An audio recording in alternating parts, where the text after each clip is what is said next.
everybody. Dad and Cutter's the salesman with the high ag. They're already over at the sprayer. I spent this morning trying to get parts in town to fix my air conditioner. Let's just say I didn't succeed. Must be something else. I still don't, my air's kind of working, not like it should. So, but anyways, I'm heading over there now. They had to change out some sprayer tips, like I showed in the last video. Those ones weren't going to work for fungicide. So hopefully they have that done. I'll have to help with that. Then we'll take a look at that sprayer. I thought we had them all on there. Here's the extensions they put on this. As you can see, it's just a cap to just extend that nozzle down a little bit.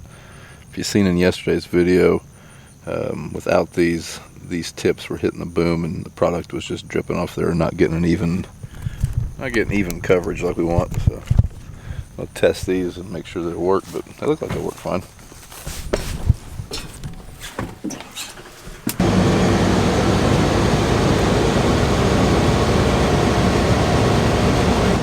C-Series and CVT functionality. So I got a speed 1 and speed 2. Yeah. So we can program them. You're probably familiar with that. Yeah. And then we can also do a shuttle to reverse and shuttle forward. So just like the 1000 series. Is it? Yeah. Okay. So alright, is this the trigger switch back here to go to the trigger switch? Hit the pump right there. 1000 series, you don't have to do that. It's a nice feature till you get used to it and nothing else has it. Well, that's right. Years ago, when we only had light bars before we had Autosphere, you know, I sold them on all of our products. And later, you know, technology came along in the Vipers or other controllers where you had light bars built in. So I tried not to sell them that first season, and so many operators were so used to them that they wanted them back. Okay. They use that distance as a trigger as to when to start turning. Gotcha. So it's just an aid and turn. Yeah, you know, years ago they had all the hardware in them. Now they're just lights. They run in conjunction with the controllers, so they're pretty inexpensive.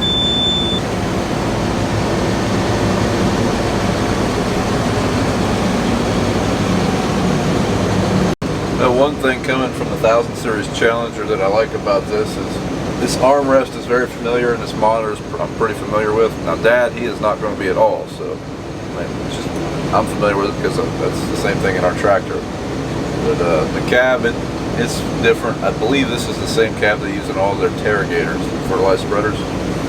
But I don't think I've seen this cab on any other kind of piece of equipment.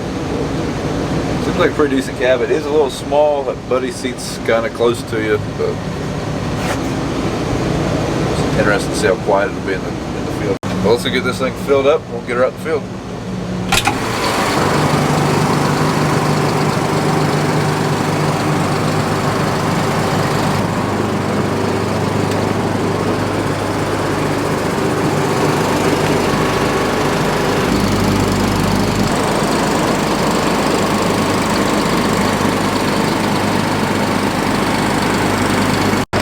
Dad's just loading up with a tank of Roundup. He's going to spray some double crops. And like I said, eventually we're going to put on some fungicide with it. Some of the double crops are pretty weedy. Going to try to get ahead of those. Keep those fields clean. Guys, might blend in. Wheat's doubled, all yellow. Fire's yellow. I don't even see them. While they're filling up, I'm going to go get the field view drive and Dad's iPad. I think that'll work in there. Well, let's have to see.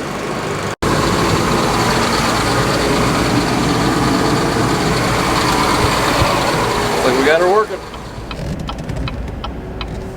This should be interesting. This will be the first time he sprayed with a rear boom in a long time. So I don't know. Hopefully he don't hit anything with it.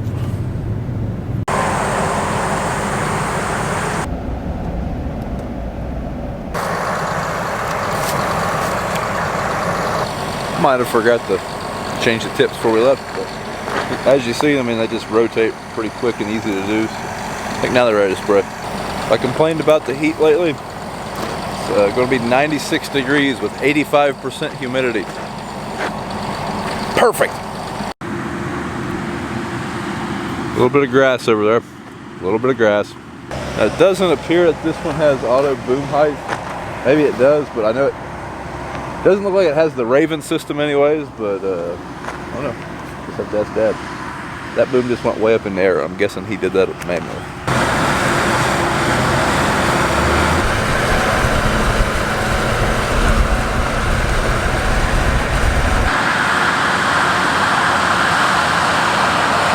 Well, when you get 120-foot booms and you only got about a 60-foot swath, that's what you do. Fold the boom in half and spray what you can. Must be my turn to run it. Gallon sprinkler, we got 167 gallons. So 16.5 acres. Good. There's mud. We'll give it a try. Well, I was wrong. The sprayer does have auto height control.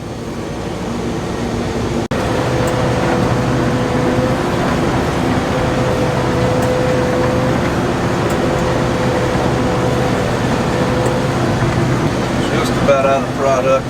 Should be getting a warning here in just a second. Shut her down. Oh, we made it in one piece. First time I've ever rode a sprayer, so didn't reckon. Alright, we're here with this Rogator, what is it, RG13C. Here with Alan. Alan Cutter's the salesman for application equipment at Ohio Ag Equipment. And he's going to tell us some of the highlights that kind of set this apart from, I guess, the sprayers we're used to. Other than the obvious that there's a rear boom instead of a front boom. Yeah, well, thanks for having me down for the demo. Oh, thanks for bringing the sprayer. Yeah, this is a 2019 1300C. It's a 1,300 gallon tank. This one's equipped with an AGCO 8.4 liter engine, and it's rated at about 339 horsepower. We've got a 120-foot boom on this one. We've got auto height control, a 35-section shutoff. A couple unique things about the C-Series Rogators that they're the first machines that I know of that aren't dependent on full engine RPM. So we can maintain or set a minimum RPM, and we have this one set at 1600. Yep. And then if we can maintain our speed, which we can preset. I think we have this one at 15. Yeah, we have preset. So it will run down to that 1600 or 1650 RPM, and if it can still maintain that speed, that's all the RPM it will run. Right. Now, if we need more horsepower for a hill or an obstacle or wet conditions, it'll ramp up to maintain that speed.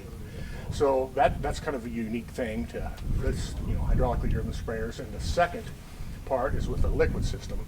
It's equipped with liquid logic, which is, there's several features to it, but the primary one is boom recirculation. So when we shut off on the end, always before, things set static in the boom, dry flowables may fall out and plug up the boom. So when we shut this one off, it recirculates back through the tank, back through the boom, and so there's no dead spots. Okay. There's no boom ends that we have to screw a cap off of or take a plug out of to get rid of the dry flowable buildup. Right. And a second benefit to that is when we switch tank mixes. Like this morning, this thing had never had anything in it. We hit recirculation, so when we went to the field, there was no backing up in the fence row to charge the boom. Yeah, everything's there. So we got the same mixture at the end nozzle that we do in the middle. Right. And in addition to that, there's full system recovery, a procedure we can go through that's prompted to us as to what to do with the monitor. So say we got rained out at the end of the day, you can empty your boom out back in the tank. We can take everything and put it back in the tank. So it's contained, it's not settling out in the boom. Right. And then in addition to that, there is a rinse feature that we can rinse with air and blow the boom out, or we can rinse with liquid. Okay. I know one thing Dad had mentioned, this one has an air shutoff system versus what he's used to. I think it's 35 sections, is that what he said? 35 sections, yeah. So, conventionally and historically, the 120-foot boom would have been 7 individual sections. Right. So this one comes right from the factory with a 35-section shutoff. Okay, that's pretty nifty. All right, well, I think he's got a weather station on. Yeah, that is one feature I noticed when it came down there. Me and Dad were sitting there looking at it while you were in the cab. Like, what in the world is this white thing sticking out of the top of it? And then we get up there and I'll be darned if it don't have a wind weather station on it. Wind, temperature, and humidity. Yeah. So that's pretty nice, especially, like in our situation where we're spraying dicamba on our soybeans.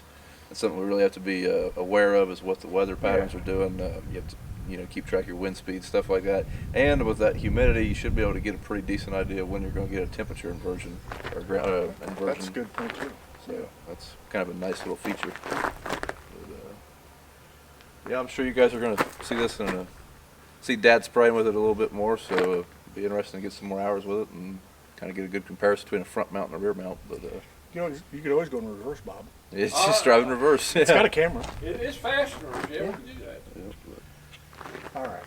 All right. Well, Alan, thanks for showing us around on this thing, and You're thanks for welcome. bringing it Thank out. Now we're going to do the important part. We're going to go stuff our face, come back and do some more spraying.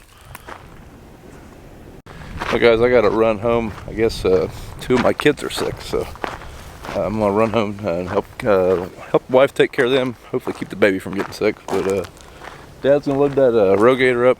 Him and Alan are going to go spray some fungicide with it, so I'm sure we'll get some footage from that. I gave Dad a camera, so you guys can watch like from here down, depending on where he puts it in the cab. Seems to be how he does it.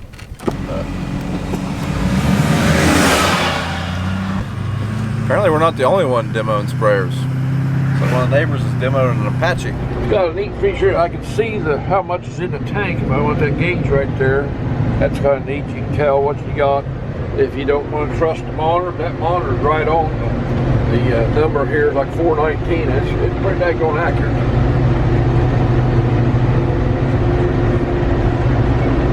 You know, it's more get it running a little bit, the better I like it. But if the boom was up front, and it doesn't have the height that mine does for big corn stuff. I think it's trying these sprayers out, the Oxbow and this Rogator.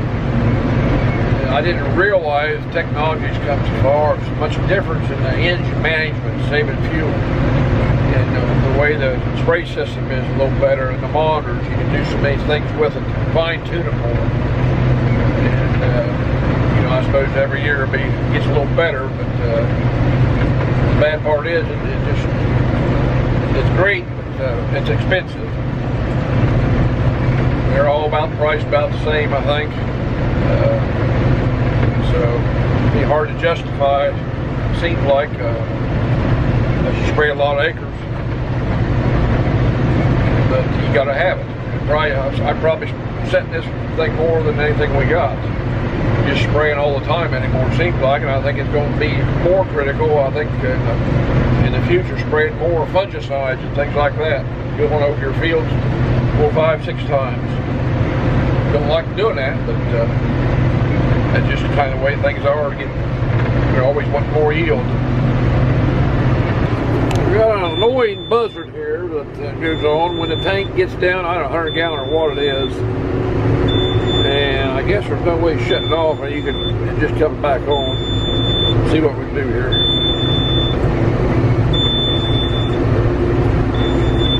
There we got it off for a little while. Down to 100, must be about 150 over there. It's set up. Okay, we're done with this field. It says we got about 7 acres worth of product left. 151.4 acres, and that's about right on the money. Pretty close.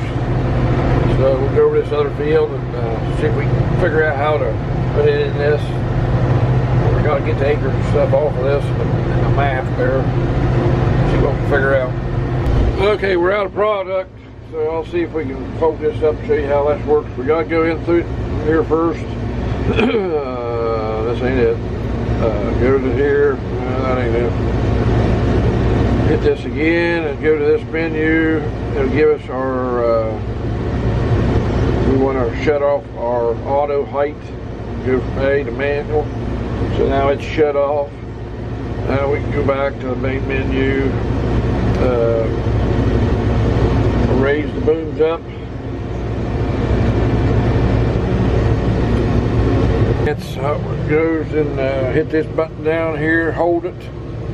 It raises everything on up the wings a little bit, and it'll start folding it forward. This, well, it ain't gonna do it. Made lawyer out of me. Some calls there, he's got a sequence, looks like, so I'm going to have to fold it manually, these 2 buttons here. Okay, got to figure it out. Hit the button the wrong way.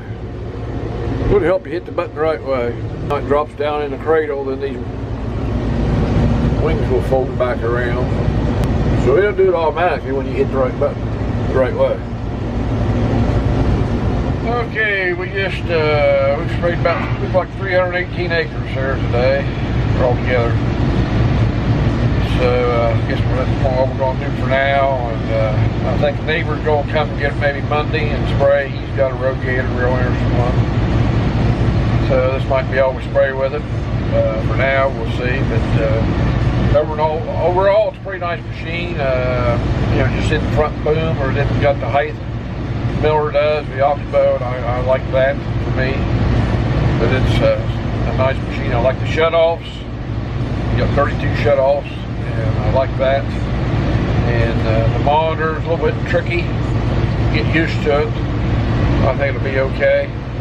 But there's a lot of nice features about it, but some things, you know, that I don't like. The steering seems to me like it. You got to turn it so many times to move it. It's so slow. It acts to me like compared to what I'm used to.